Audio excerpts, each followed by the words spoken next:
আমাকে মেরে ফেলবে, আমাকে খুন করবে, আমার গলা কেটে নেবে। আমি কেন বাড়াবাড়ি করছি, আমি নাকি মমতা ব্যানার্জিকে হারাতে চাইছি, এই ধরনের একাধিক কথা বলে, যেটা আমাকে থ্রেট দেওয়া হয়, প্রাণনাশের হুমকি দেওয়া হয়। এবার ভয়ঙ্কর চাঞ্চল্যকর অভিযোগ সামনে এলো।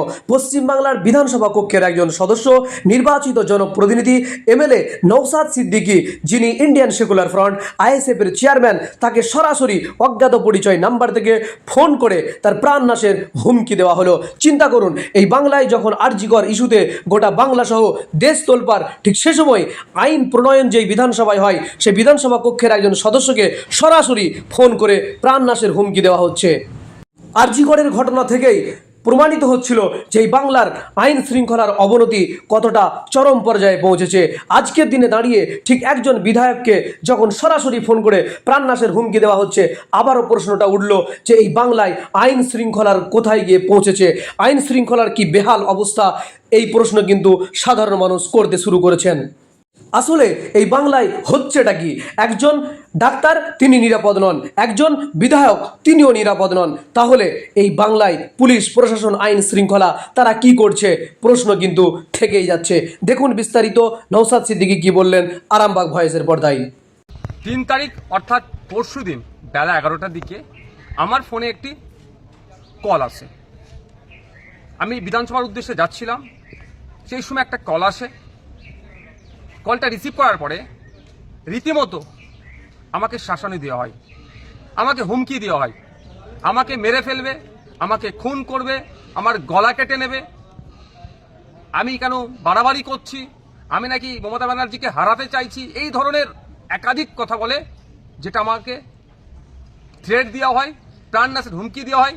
আমি যাতে এই যে লড়াইটা করছি সমাজের জন্য, তা থেকে যাতে পিছিয়ে আসি, এই ধরনের ভয় দেখানো আমাকে হচ্ছে। আমি এই বিষয়টা নিয়ে কনসার্ন ডিপার্টমেন্টাল যারা আধিকারিক আছেন তাদের কাছে চিঠি করেছি, তাদেরকে জানিয়েছি এফআইআর হিসাবে ট্রিট করার জন্য, নাম্বারটা দিয়েছি, কোন অ্যাড্রেস কোথা থেকে বলেছে সেইগুলো প্রোভাইড করেছি।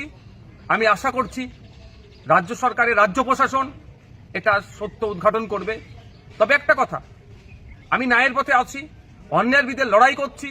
তিলোত্তমা থেকে শুরু করে সাবির মল্লিকের যেভাবে হরিয়ানাতে পিটিয়ে খুন করা হলো, তার বিরুদ্ধে কথা বলেছি। আবু সিদ্দিক হালদার, শিকারি মোড়া, বিভিন্ন ইস্যুতে যেভাবে মাঠে ময়দানে লড়াই করছে এবং বিধানসভার মধ্যে কথা বলছি, অনেকের কি গাপ্ত দেওয়া হচ্ছে?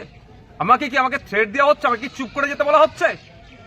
আমি সরাসরি এই মুহূর্তে বলবো না, কারণ আমাকে ওই বক্তব্যের মধ্যে বলেছে, যে ফোন করেছিল যে আমি নাকি মমতা ব্যানার্জির সাথে পাঙ্গা নিচ্ছি, যদি না পাঙ্গা নিয়ে বন্ধ করি তাহলে আমাকে গলা কেটে খুন করা হবে। আমি বলছি না এটা তৃণমূল কংগ্রেস করেছে, তদন্ত সাপেক্ষ। আমি এখনই বলে দিচ্ছি না যে তৃণমূল কংগ্রেস করেছে, তদন্ত সাপেক্ষ।